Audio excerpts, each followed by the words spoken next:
পরিচয় মানে কিস্তির মাধ্যমে। আর আমি 50,000 টাকা লোন উঠাইছি, মাসে আমার কিস্তি আসে 5,500 টাকা। আমার কি মানে পাগলাই কোথায় কামড়াইছে, আমি 5,500 টাকা আমি এমনি এমনি দিতে যাব?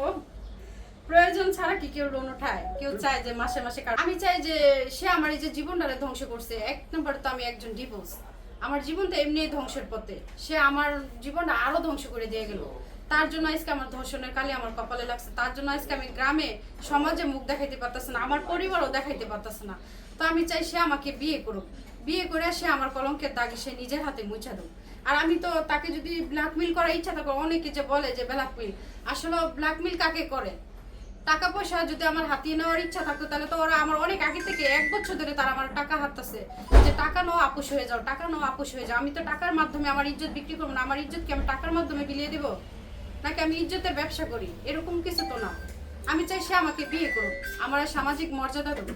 এবার থেকে বলতেছে যে তো আমার ছেলে বিয়ে করে নাই, আনমেরিড একটা ছেলে, বিবাহিত মেয়ে বিয়ে করাবো না, এরকম তার পরিবারে। এখন তার ছেলে তো জানিয়ে শুনে বিবাহিত মেয়েদেরকে পছন্দ করছে, তার ছেলের পছন্দ বিবাহিত মেয়ে, তারা চাইলে কি আনমেরিড মেয়ে বিয়ে করে দিতে পারবে? তোমাকে যে ভালোবাসে এটা প্রমাণ কি? তখনই কিন্তু এই ভিডিওটা করা হয়েছে, বা আমিই করছি, তাকে বুঝতে দেই নাই।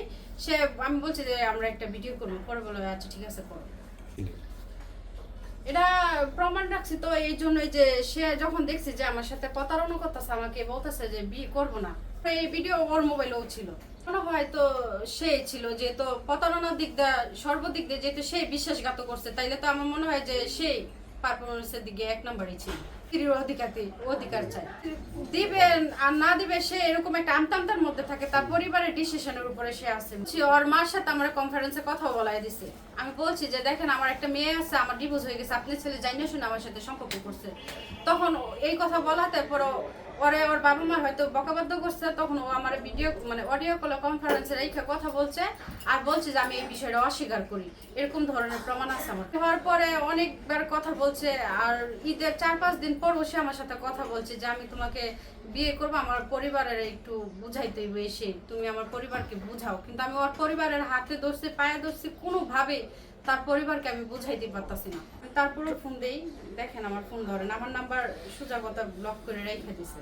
আচ্ছা একটু আপনি ফোন দেন, দেখেন কথা বলে কিনা। হ্যাঁ আচ্ছা ঠিক আছে, আজকে সব ভুল ভেঙে দিব অবশ্যই। আজকে ফোন দেন, ডাইরেক্ট এখন ফোন দেন, ধরলে লাউডে কথা বলবেন, যে এখানে ক্যামেরা আছে এটা বোঝানোর প্রয়োজন নেই।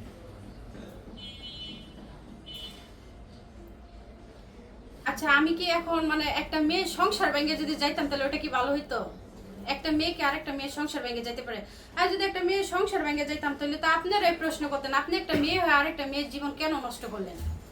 ছেলেরাই তো প্রথম বিয়ের প্রস্তাব দেয়। দেখে এখন ওর ভিতরে যদি খারাপ উদ্দেশ্য থাকে তাহলে সে আমার চেহারাতে টার্গেট করছে।